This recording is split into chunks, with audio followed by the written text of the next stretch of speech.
दिल्ली विश्वविद्यालय में हुए छात्र संघ चुनावों के वोटों की गिनती क्या दोबारा होगी? क्या फिर से चुनाव कराए जाएंगे? ऐसे सवाल इसलिए उठ रहे हैं क्योंकि दिल्ली हाईकोर्ट ने ईवीएम से छेड़छाड़ के आरोपों और दिल्ली विश्वविद्यालय छात्र संघ चुनाव के अध्यक्ष पद के चुनाव को चुनौती देने वाली एक याचिका पर दिल्ली विश्वविद्यालय को नोटिस जारी कर दिया है। अदालत ने निर्देश दिया है कि अध्यक्ष पद के चुनाव में इस्तेमाल की गई ईवीएम और पर्चियों के साथ संबंधित दस्तावेजों को सुरक्षित रखा जाए। ये याचिका एनएसयूआई की अध्यक्ष पद की उम्मीदवार जोसलिन नंदिता चौधरी और डूसू के पूर्व अध्यक्ष रौनक खत्री की ओर से दाखिल की गई। याचिकाकर्ताओं ने आरोप लगाया कि 18 सितंबर को हुए मतदान में ईवीएम के साथ छेड़छाड़ की गई। याचिकाकर्ताओं का कहना है कि इस चुनाव प्रक्रिया को रद्द कर देना चाहिए और न्यायिक निगरानी में नए सिरे से चुनाव संपन्न कराए जाने चाहिए।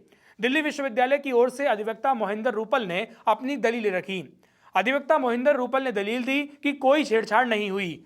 उन्होंने कहा कि किसी ने केवल अंगूठे का निशान लगाया है। सुनवाई के दौरान तमाम दलीलों को सुनने के बाद अदालत ने कहा कि ये रिट याचिका ईवीएम से छेड़छाड़ के आधार पर अध्यक्ष पद के लिए मतदान प्रक्रिया को रद्द करने की मांग के साथ दाखिल की गई। नोटिस जारी करिए। आगे यह भी कहा गया कि यद्यपि याचिका में अनियमितताओं के आरोप लगाए गए हैं, लेकिन अध्यक्ष पद के विजयी उम्मीदवार को पक्षकार नहीं बनाया गया। इसके साथ ही न्यायालय ने दिल्ली विश्वविद्यालय के चुनाव आयुक्त को निर्देश दिया कि ईवीएम पर्चे के साथ अन्य संबंधित दस्तावेजों को सुरक्षित रखा जाए। याचिका में दावा किया गया कि कई कॉलेजों में मतदान के दौरान गंभीर गड़बड़ियां पाई गईं। आरोप लगाया गया है कि ईवीएम में कथित तौर पर जानबूझकर मतपत्र पर एबीवीपी के अध्यक्ष पद के उम्मीदवार के नाम के सामने नीली स्याही के निशान लगाए गए। याचिकाकर्ताओं का दावा है कि ये निशान मशीन के पास जाने वाले हर मतदाता को स्पष्ट रूप से दिखाई दे रहे हैं। आरोप है कि इसका मकसद मतदाताओं को उम्मीदवार के पक्ष में प्रभावित करना था। अदालत ने इस मामले की सुनवाई के लिए अब अगली तारीख 16 दिसंबर को दी है।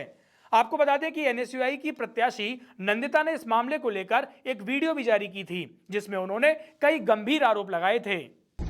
नमस्कार साथियों, मैं जोसलिन नंदिता चौधरी, इस साल डूसू प्रेसिडेंशियल कैंडिडेट। साथियों, मैं अभी हंसराज कॉलेज जाके आई हूँ ईवीएम मशीन चेक करने। किरोड़ीमल कॉलेज जाके आई हूँ। हर ईवीएम पे आर्यन मान जो एवीपी का कैंडिडेट है उसके नाम के आगे ब्लू इंक लगा रखी है। यहाँ के सारे टीचर्स की सबकी मिली भगत है। मैंने अपने हाथों से ब्लू इंक साफ करी है सारे ईवीएम पे। ये मेरे साथ जो बैठा है पवन, ये मेरा सपोर्टर है, हंसराज कॉलेज का ही है। इसके साथ डे 1 से मार पिटाई हो रही है। दिल्ली विश्वविद्यालय प्रशासन से, दिल्ली की सरकार से और देश की सरकार से पूछना चाहती हूँ कि जो मैंने मेहनत करी है और जो आज के दिन 4-5 घंटों में मेरी सारी मेहनत पर पानी फेरा जा रहा है, जो चीटिंग हो रही है, उसका रिस्पॉन्सिबल कौन है? कौन मुझे इस पर न्याय दिलाएगा? आज 4-5 घंटे सिर्फ जो स्टूडेंट्स के साथ मैंने टाइम बिताया, मैं उनके साथ मेहनत करके आई, उस मेहनत का कौन जवाब देगा? मैंने भी तो मेहनत करी है। मैं देश की सरकार से पूछना चाहती हूँ कि वोट चोरी का मुद्दा तो आप यहाँ तक ले आए। स्टूडेंट छात्र कैसे एक दिल्ली विश्वविद्यालय में चुनाव लड़े? इसके साथ में हर बार मार पिटाई हुई है। मेरी गाड़ियों से मेरी पर्चियां निकाल कर फेंक दी गई थी बहुत दिनों पहले। कल रात को इसके साथ मार पिटाई हुई है। मैं यहाँ के टीचर्स, जो संघी टीचर्स है, जो एवीपी ने, बीजेपी ने लगा रखे है, सबसे पूछना चाहती हूँ कि मैंने भी तो पूरे साल मेहनत करी और मैं भी तो एक सामान्य छात्र हूँ। क्या ये सामान्य छात्र कैसे इलेक्शन लड़ेगा अगर हर ईवीएम मशीन पर ये गलती हो रही है? मैं किरोड़ीमल कॉलेज जाके आई हूँ, जो कि मेरा खुद का कॉलेज है, वहाँ पर भी सेम चीज हो रही है। यहाँ के टीचर्स मुझे कवर अप करके बोल रहे हैं कि ब्लाइंड स्टूडेंट्स को बताने के लिए हो रहा है, लेकिन मैं बता देना चाहती हूँ कि जैसे ही मैं कॉलेज से वापस बाहर आई तो वहाँ वापस ईवीएम मशीन पर इंक लगा दी गई, ताकि जो स्टूडेंट्स आए जिनको ज्यादा ज्ञान नहीं हो वो उस ईवीएम मशीन पे आर्यन मान को वोट कर दे। मैं आपको ये बताना चाहती हूँ कि मैंने सारे टीचर्स से हाथ जोड़कर रिक्वेस्ट करी कि सर प्लीज मेरे साथ ऐसा मत करो, लेकिन मेरे बाहर निकलते ही उन्होंने वापस इस ईवीएम मशीन पर इंक लगा दी। नमस्कार, मैं हूं मानक गुप्ता। अगर आपको हमारा ये वीडियो पसंद आया हो तो इसे लाइक और शेयर जरूर करें, और हाँ, हमें सब्सक्राइब और फॉलो करना ना भूलें ताकि आप देश और दुनिया की कोई खबर मिस ना करें।